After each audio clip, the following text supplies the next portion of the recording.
Yo hai, kali ini aku akan bandingkan dua lensa Sony. Ini focal lengthnya sama 50 mm, tapi yang satu ini itu versi FE dan yang satu lagi itu untuk OSS. Yang ini itu untuk full frame, bisa juga untuk APS-C, sedangkan yang ini hanya untuk APS-C aja. Selebihnya, mari kita bandingkan dua item ini di tempat yang lebih teduh. Ini cukup panas. Let's go. Oke, untuk yang Sony OSS itu ada stabilizernya. Jadi gambarnya walaupun misalnya kamera yang sedang rekam itu Sony A6400 itu nggak ada OSS, nggak ada stabilizernya. Dengan lensa ini bisa sedikit membantu, sedangkan yang ini sama sekali nggak ada. Nah, di sini itu ada warna silver, sedangkan untuk yang versi FE itu nggak ada. Jadi kalau ini ada dua opsi, warna silver dan hitam. Kalau yang ini, yang FE itu cuman hitam aja. Dari segi autofocus, aku lebih suka yang OSS ini karena itu bisa tracking secara halus, sedangkan yang ini trackingnya itu mencari objek.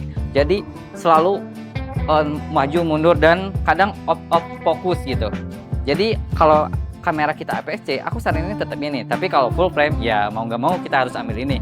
Atau enggak seri yang lebih tinggi, Zeiss-nya. Aku merekam menggunakan Sony A7 Mark III. Di sini settingannya continuous. Kita akan mencoba maju, agak kameranya agak dibawain dikit. Kamera bawain terus sedada. Oke. Nah, di sini kita akan cek AF-nya. Oke, silakan maju. Oke, mundur lagi. Oke, sekarang nengok sini, coba lihat kamera sini. Kamera sini, bro. Oke, sok maju. Tetap meninggalkan dia bayat mah. Mundur di. Nah, AF-nya kayak gitu. Ini yang FE. Ini menggunakan Sony OSS yang 50. Kita bisa lihat di sini lebih sempit dan sekarang kita akan coba AF-nya, coba maju. Oke, mundur lagi. Mundur, lain maju. Oke. Nah, ini malah nge-tracking yang belakang. Berarti kehalangan mukanya. Bro, turunin kamera. Oke. Ini sorry agak shaky karena nggak pakai gimbal dan tripod. Oke, silakan maju. Nah, lihat, kita bisa lihat dia bisa tracking, mundur lagi. Oke, di sini aku akan tes foto secara continuous menggunakan mode burst. Di sana ada Rudy yang sebagai model nanti akan jalan. Mungkin jalannya akan normal aja. Dan di sini aku akan coba burst menggunakan yang 50 OSS dulu ya. Kita akan uji coba.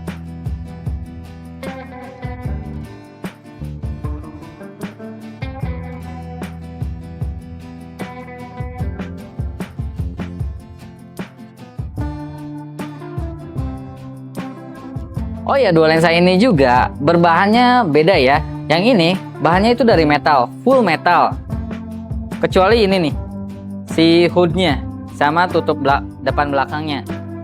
Sedangkan untuk pure body lensanya itu benar-benar metal semua. Termasuk rubber di sini itu metal. Kalau di FE ini itu yang aku rasain ini plastik, tapi plastiknya yang solid.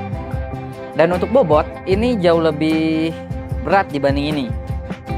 Nah, kalau yang ini tuh rubbernya ini nggak kayak karet sih, tetap kayak plastik yang aku rasain.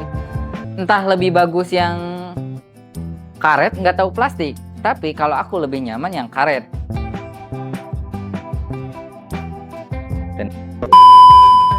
Oke, untuk dua-duanya kita mendapatkan lens hood yang seperti ini.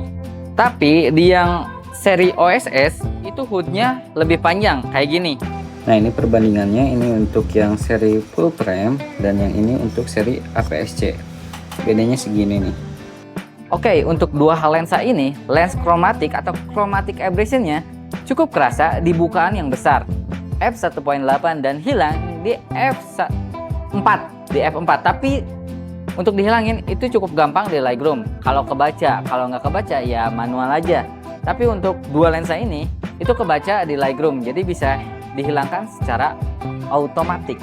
Oke, sekarang aku melawan backlight. Gimana sih lens abrasionnya atau chromatic abrasionnya melawan backlight? Apakah ada color shifting terhadap lensa ini? Kita bisa lihat gambarnya langsung.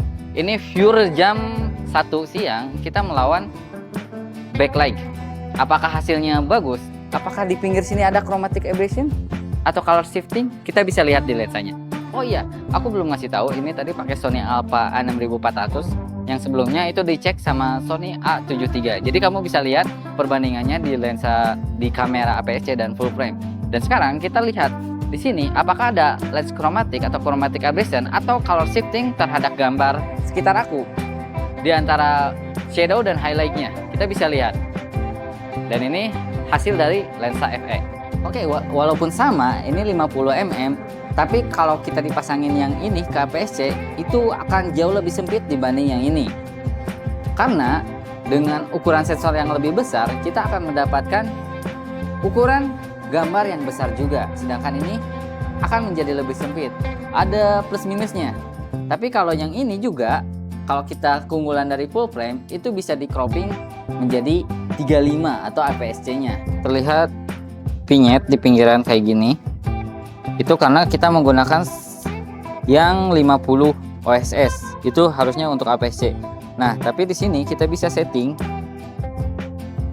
Dari sini kita bisa ubah ke auto. Nah, cuman menjadi lebih zooming. Nah, kayak gini. Tapi kalau untuk foto itu akan mengurangi menjadi 10 megapiksel. Nah, dari awalnya kita bisa lihat di sini harusnya 24. Nah, dari 24 turun ke 10, berarti hampir setengahnya, kurang 4, jadi 14 lah, kurang 14 megapiksel turun kalau kita ke mode APS-C. Jadi ya tetap aku rekomendasi yang ini nih kalau untuk seri full frame.